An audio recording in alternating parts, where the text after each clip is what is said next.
C'est parti pour le scrutin présidentiel de ce dimanche 11 avril. L'opération de vote démarre à l'heure Lokossa dans le département du Mono.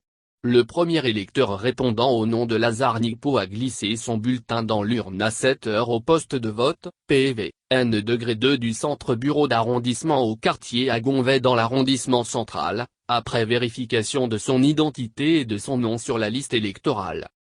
Il a exprimé sa joie d'accomplir ce devoir avant d'exhorter ceux qui traînent encore les pas, à vite se rendre dans les centres de vote pour exprimer leur suffrage en faveur du duo qu'ils estiment capable de gouverner le pays pendant les 5 prochaines années. Au PV4 où sont attendus 467 inscrits, le premier votant a accompli son devoir civique à 7h08. Il s'appelle Désiré Kofi Raimondo, conducteur de véhicule administratif, qui y a voté par dérogation.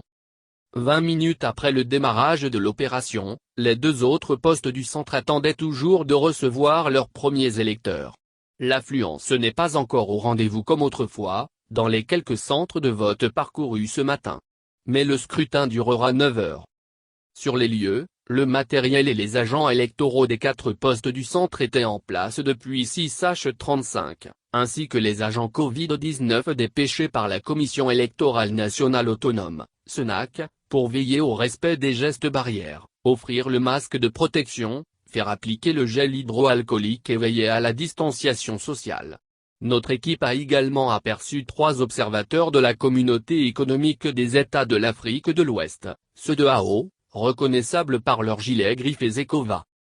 Plus de 294 000 électeurs sont appelés aux urnes dans les 6 communes du Mono, Grand Popo, Atiémé, Komé, Ouéyobe, Bopa et Lokossa. Ils sont appelés à départager les 3 duos en lice, Corentin Koué Irénée Agossa, Alassane Soumanou Djimba Paul Ounakpe et Patrice Agetalon Mariam Chabizi Metalata. Le scrutin se tient dans une atmosphère globalement apaisée dans ce département, marqué cependant par une certaine psychose induite par les violences perpétrées dans plusieurs localités dans le pays.